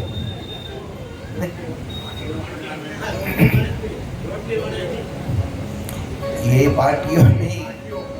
પાટિયો જે હોય ને, જે આ રમણીકભાઈ કે બરોબર છે, પાટિયો આમ નીચેથી આમ હોય, પછી ઉપરથી આમ હોય, એનું મોઢું છે ને પોળું હોય પાટિયાનું. હા, ઠીકરાના માટીના પેલા પાટિયા હતા, એમાં દહીં મેળવતા. એ માટીના પાટિયામાં શાક બનાવતા. પછી એલ્યુમિનિયમ આવ્યું, એલ્યુમિનિયમના પાટિયા આવતા હતા, પણ હવે બધું લુપ્ત થઈ ગયું. હવે બધું નવું બધું આવી ગયું, તો એને પાટિયો કહેવામાં આવતો. પછી ગોળી જે હતી, માટીની ગોળીઓ આવતી, એની ઉપર ઢાંકણી ઢાંકવામાં આવતી. ઢાંકણી એ પણ માટીની ઢાંકણી હોય. આ બધું જૂનું છે, બધું વિસરાઈ જાય. એક દિવસ બધું એન્ટિક થઈ જશે બધું. પણ આ જે બધી વસ્તુઓ છે એ વસ્તુઓ જૂની હતી, વીરડા હતા તો વીરડામાં જેટલું ઉલેચતા એટલું એમાં નવું આવતું. ભારત વર્ષના ઘણા બધા શાસ્ત્રોની અંદર આ વીરડાનું દ્રષ્ટાંત આપીને એમ કહેવામાં આવ્યું છે કે ઈશ્વરે જેને કંઈક આપ્યું હોય એને દાન કરતા શીખવું જોઈએ. દાન કરનારાએ દાન કરતા ક્યારેય પાછું વાળીને જોવું ન જોઈએ. જેટલું તમે આપશો એનાથી વિશેષ ભગવાન તમને આપશે. એક ડગલું હાલ્યો ભગવાનના દર્શન કરવા અને એક અશ્વમેઘ યજ્ઞનું ફળ આપે, આવું ભગવાન બીજે ક્યાં લેવા જાવ? કેટલી મહેનત કર્યા પછી યુધિષ્ઠિર મહારાજ એક જ રાજસુ યજ્ઞ કરી શક્યા હતા. એ અશ્વમેઘ યજ્ઞ કરવો એ તો બહુ કઠણ. ભગવાન રામચંદ્રજી એમણે એક જ વાર અશ્વમેઘ યજ્ઞ કર્યો છે.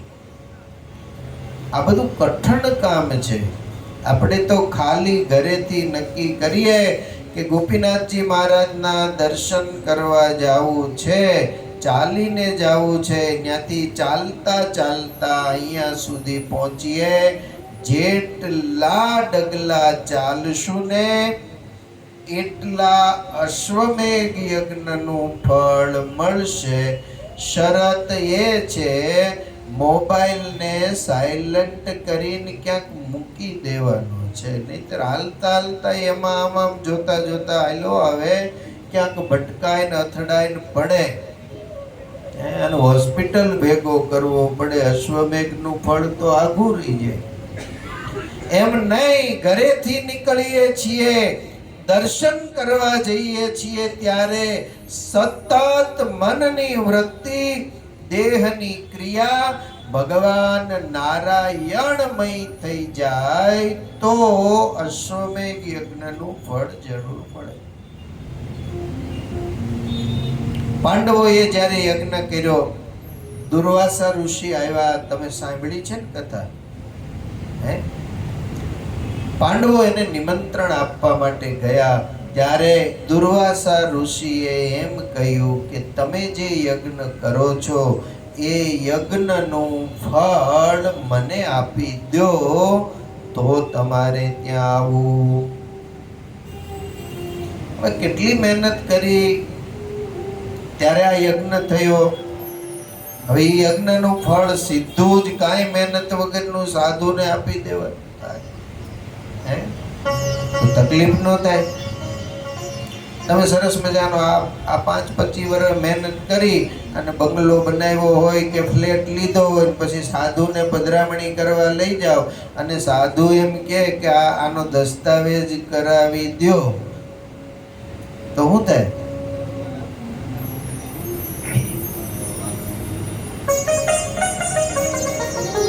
લાકડી લ્યો કે બીજું કઈ? અશક્ય. દુર્વાસા ઋષિએ કહ્યું કે જે યજ્ઞ કરો એનું ફળ આપી દો. પાંડવો વિચાર મગ્ન થઈ ગયા, આપી ન શક્યા, પાછા આવી ગયા. પાછા આવ્યા એટલે વિલામોએ પાછા આવ્યા. દ્રૌપદીએ કહ્યું કે કેમ, શું થયું? મહાત્માજી આવે છે, દુર્વાસાજી આવે છે, નથી આવતા? તો કે નથી આવતા. કેમ નથી આવતા? તો કે એને આ યજ્ઞનું ફળ માંગ્યું. તો આપી દેવાય ને, પાછું થોડું હોય. માગે તો આપી જ દેવું. પાંડવો કે પણ કેમ આપી દેવું? કેટલી મહેનત પછી થયું છે.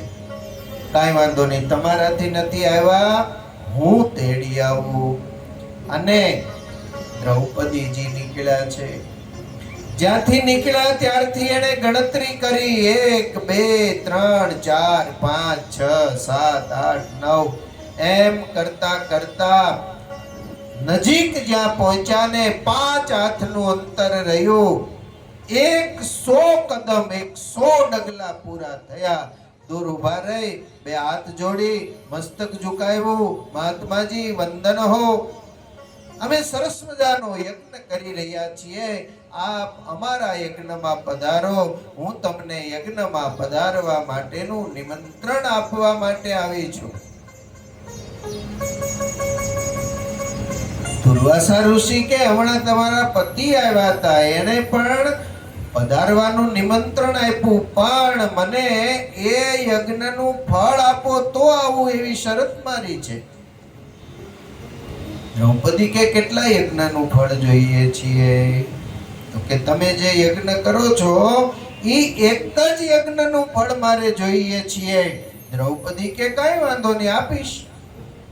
પણ એક મારો સવાલ એ છે કે ભગવાનના દર્શને જઈએ અથવા તો ભગવાનના પરમ ભાગવત સંતના દર્શને જઈએ તો એક એક પગલે એક એક અશ્વમેઘ યજ્ઞનું ફળ થાય, આવું શાસ્ત્રમાં લખ્યું છે.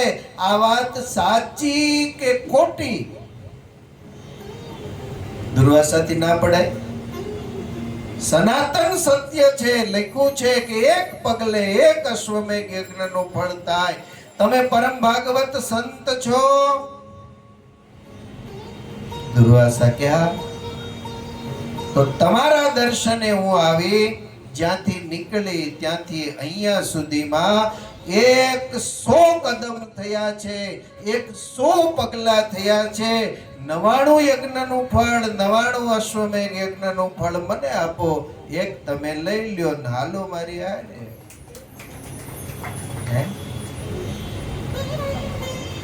અને ભાઈ શાસ્ત્રમાં લખેલી જે વાતો છે એના ઉપર આપણને ભરોસો જોઈએ, વિશ્વાસ જોઈએ.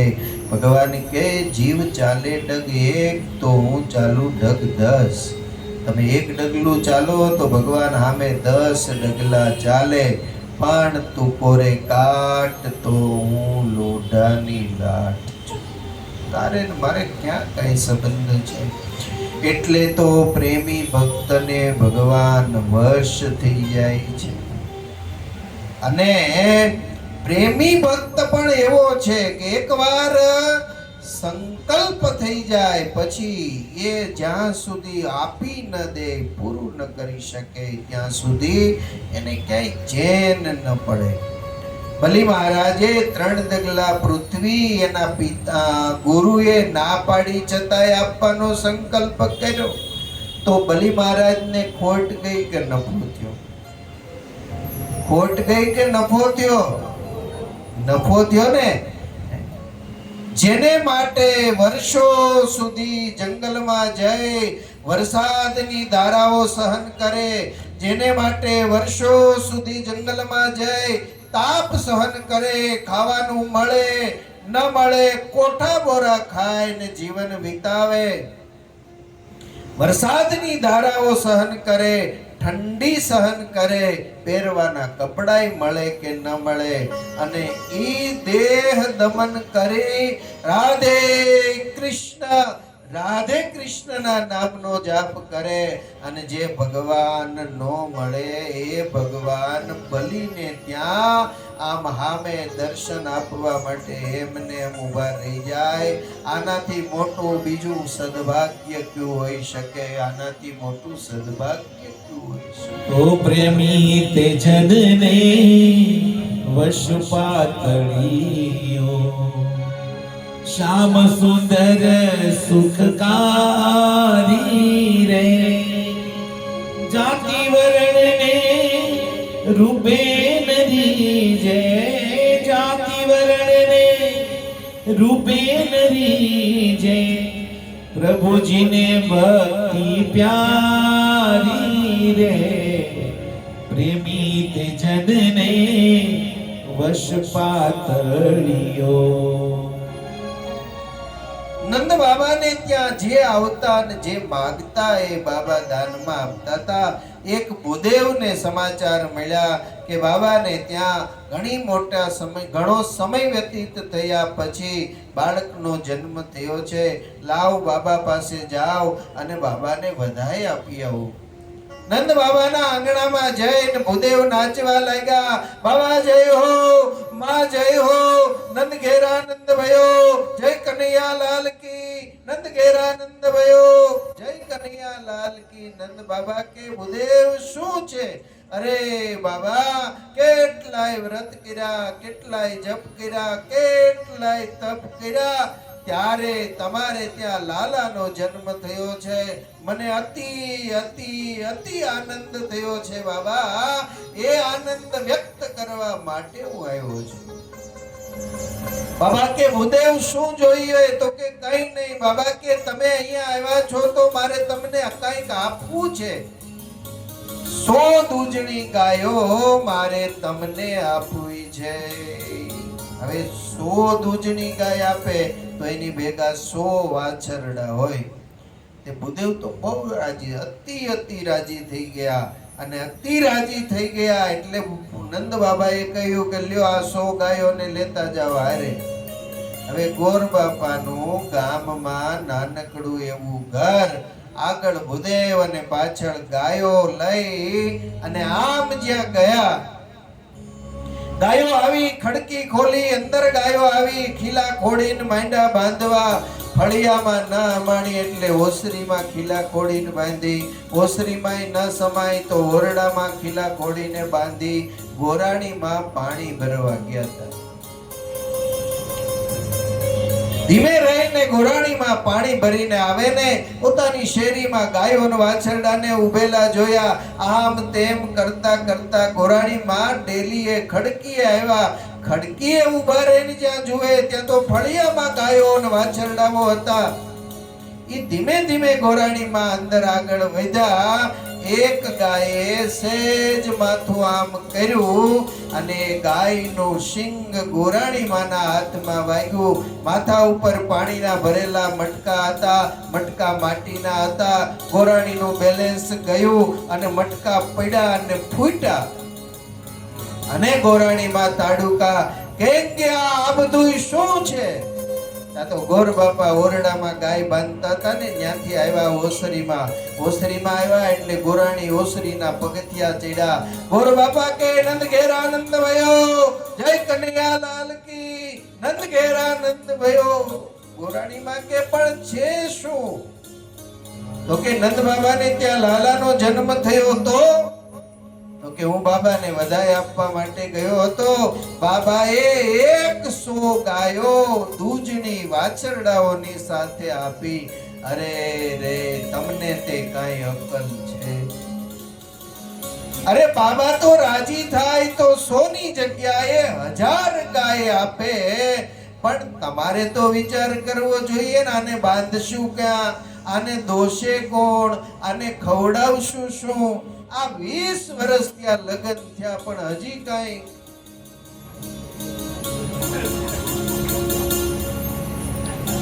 મોર બાપા કે ધીમી રે ધીમી, આ બાજુ આવ, આ બાજુ. તને ખબર છે 4-5 દિવસ પહેલા તારો ભાઈ આવ્યો હતો અને એ તારો ભાઈ મને એમ કહેતો હતો ગમણા તો કાંઈ ઘરે દૂજાણું છે નહીં, છોકરા દૂધ અને છાશ વગરના રહે છે. અરે ગાંડી, આમાંથી અડધી તો ન્યા મોકલવાની છે. તો કે તો બરોબર, લ્યો તો બરોબર. તો ગંગા, તો ગોર બાપા ડાયા થઈ ગયા. અને તમારે ક્યારેક માથાકૂટ થાય ને એટલે વખાણ ક્યાંના કરવાના? એના તમે વખાણ કરો એટલે જુઓ તમે આમ સરસ મજાના આમ તલના દાણા જેવી ફૂલકામાં ભાત પડે એવા ફૂલકા કરીને ખવડાવશે. અને જો એનું કાંઈ આડું અવળું બોલ્યા ને તો બાજરાનો રોટલો પણ આવડો મોટો ભમરો પડેલો હશે ને, ભમરાળો રોટલો ભમરાળાને ખવડાવશે.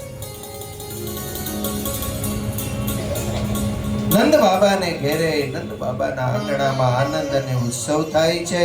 ત્રયોદશીનો દિવસ આવ્યો છે.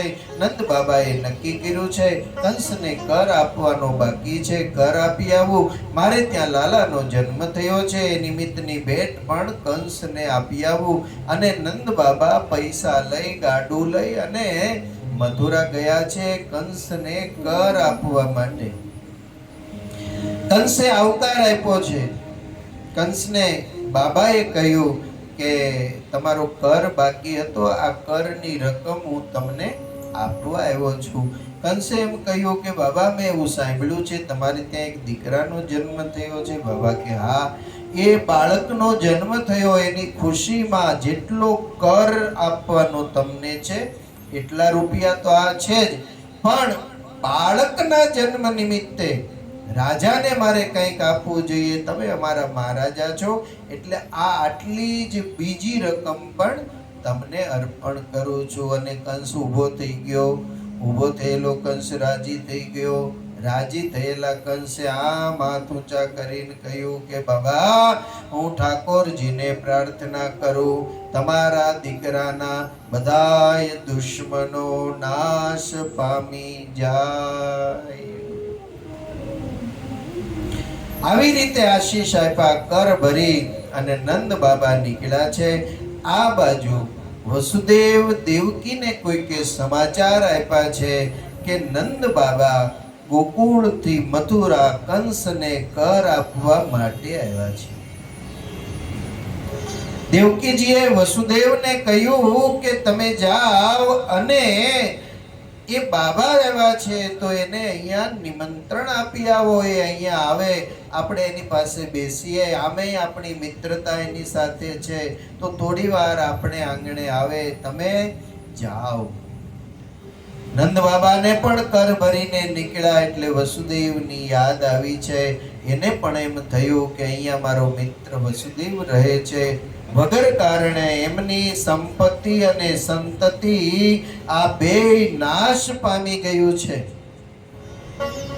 છતાંય ભગવાનની જેવી ઈચ્છા એ પ્રમાણે પોતે પોતાના જીવનનો નિર્વાહ કરી રહ્યા છે. નંદ બાબા વસુદેવને આંગણે પધારે છે. વસુદેવજીએ ઊભા થઈને દોટ કાઢી નંદ બાબાને બાથમાં લઈને મળ્યા છે. મારો મિત્ર આવ્યો છે. પ્રેમથી લઈ આવ્યા છે. બેસવા માટેનું આસન આપ્યું છે. વસુદેવજીએ નંદ બાબાને કહ્યું કે બાબા, તમે અહીંયા આવ્યા એ તો બરાબર છે. હું તમને બોલાવવા, હું તમને નિમંત્રણ આપવા માટે જ આવી રહ્યો હતો. કુશળતાના સમાચાર પૂછ્યા છે. નંદ બાબાએ કહ્યું છે કે વસુદેવ, કુદરતનો તમારા ઉપર બહુ કેર થયો છે. વગર વાંકે તમારી સંપત્તિ અને તમારી સંતતિ બે નાશ પામી ગઈ છે. વસુદેવજીએ કહ્યું કે બાબા, જેવી ઈશ્વરની ઈચ્છા હોય, એ જેમાં રાજી હોય, એ જે સ્થિતિમાં રાખવા માંગતા હોય એ પ્રમાણે રહીએ. પણ તમે મારે આંગણે આવ્યા ને, મને ખૂબ આનંદ થયો છે. નંદ બાબાએ કહ્યું કે વસુદેવ, તું અને હું આપણે બંને તો મિત્ર છીએ અને મિત્ર પોતાના મિત્રનું દુઃખ ન જોઈ શકે એ માટે અહીંયા આવ્યો છું. કંઈ તારે જોતું હોય તો કહેજે. તારી સંતતિ કંસે નાશ કરી નાખી છે. વસુદેવજીએ નંદ બાબાના મોઢા આડો હાથ દઈ દીધો અને કહ્યું કે એવું ન બોલશો બાબા.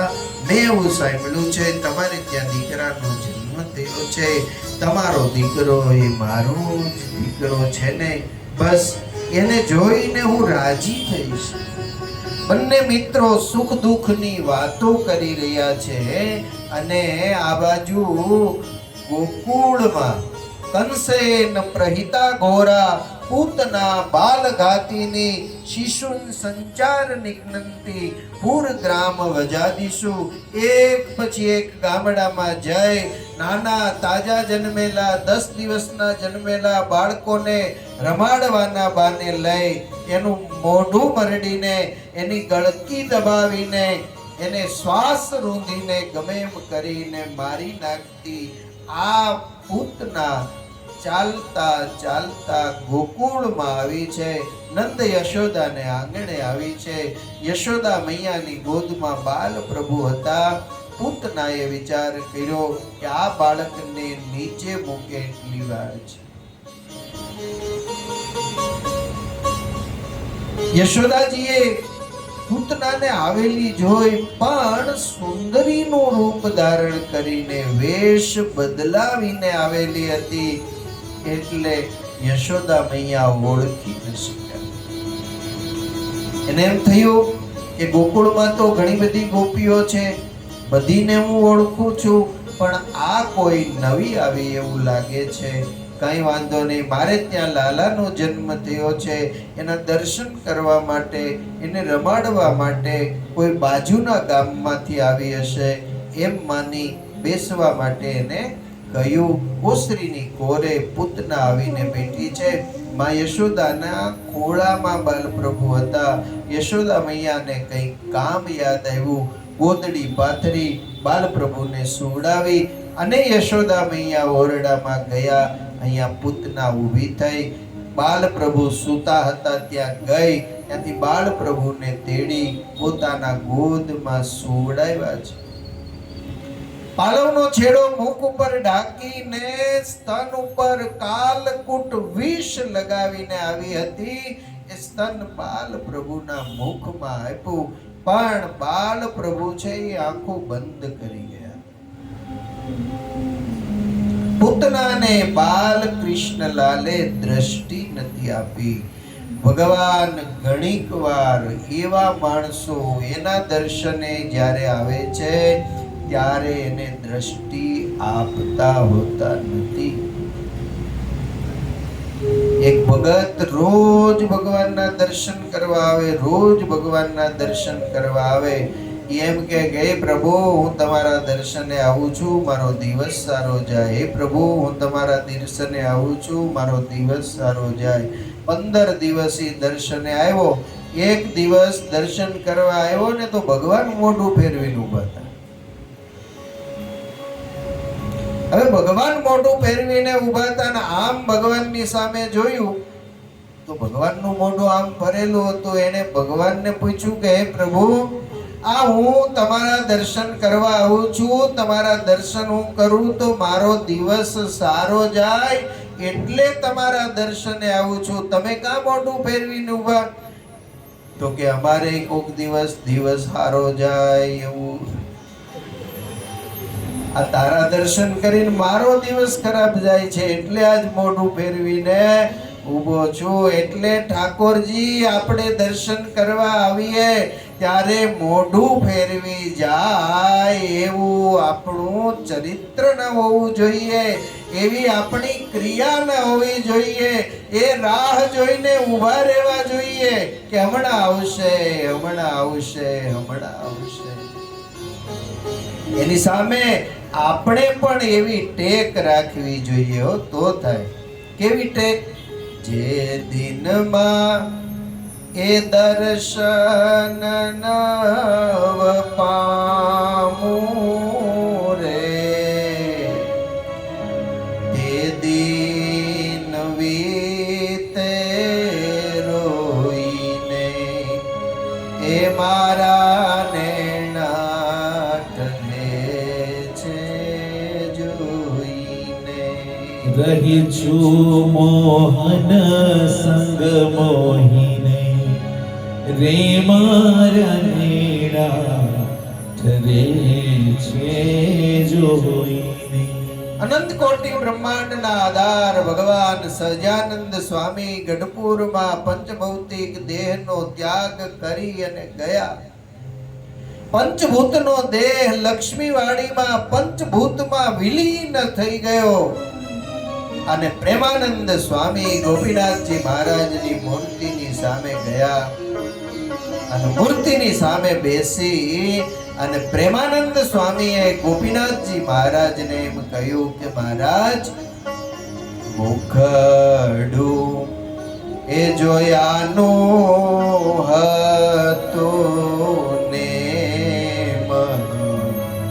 દાડી મારે, મુખડું જોયાનું હતું ને. હે મહારાજ, રોજ તમારા મુખારવિંદના દર્શન કરવાનું મારે નિયમ હતું, મહારાજ તમે પંચભૂતના દેહનો ત્યાગ કરી અને ચાલ્યા ગયા અને નિયમ પણ એવું હતું કેવું કે મુખડું જોયા વિના પાણી ન પીવું. જ્યાં સુધી મહારાજ તમારા દર્શન ન થાય ને ત્યાં સુધી પાણી ન પીવું, આવું મારો નિયમ હતું.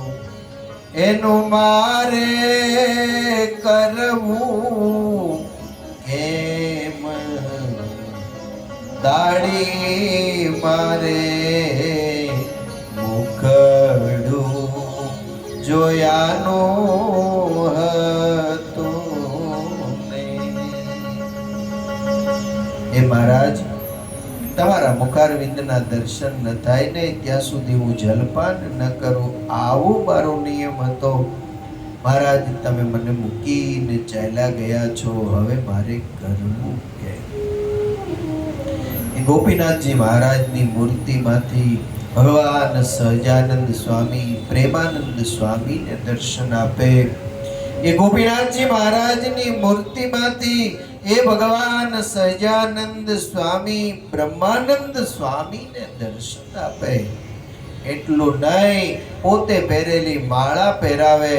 એટલું નહીં, એ બ્રહ્માનંદ સ્વામીને બાથમાં લઈને મળે, પ્રેમાનંદ સ્વામીને બાથમાં લઈને મળે અને એમ કહે કે સ્વામી, અમે પંચભૂતના દેહે આ લોકમાંથી ગયા છીએ, અમે દિવ્ય દેહે આ સત્સંગમાં કાયમ ને માટે રહ્યા છીએ, કાયમ રહ્યા છીએ. કોઈ પણ જાતનું દુઃખ તમારા જીવનમાં આવે, ક્યાંક તમને મુશ્કેલી આવે ને, આ ગોપીનાથજી મહારાજની સામે મંદિરમાં આવી અને ઊભા રહેજો. ગદગદ કંઠે એ ભગવાનને પ્રાર્થના કરજો. આ મૂર્તિમાં રહી અને એ ભગવાન આપણા સૌની પ્રાર્થનાને સાંભળશે. આપણા સૌના દુઃખને આ મૂર્તિમાં રહીને દૂર કરવા માટે એ ઠાકોરજી બંધાયેલા છે. આપણા માટે આશ્રય સ્થાન રૂપ જો કોઈ હોય તો એ આ ગોપીનાથજી મહારાજની મૂર્તિ છે. અને એટલે જ તમે બધા જ યથા સમય હોય તોય ભલે, સમય ન હોય તોય ભલે દર્શન કરવા માટે આવો છો. આપ ખૂબ ધન્યભાગી છો, ખૂબ વંદનીય છો. નિયમ કાયમને માટે રાખજો કે દિવસમાં એકવાર ભગવાનના દર્શન જરૂર કરીશ. આ મૂર્તિમાં રહીને ભગવાન આપણી સૌની મનોકામના પૂર્ણ કરશે. આરતીનો સમય થાય છે, થોડી વાર માટે રોજના ક્રમ પ્રમાણે આપણી કથાને વિરામ આપીએ. આરતી થઈ જાય પછી ફરી આપણે કથાના દોરને આગળ ચલાવશું.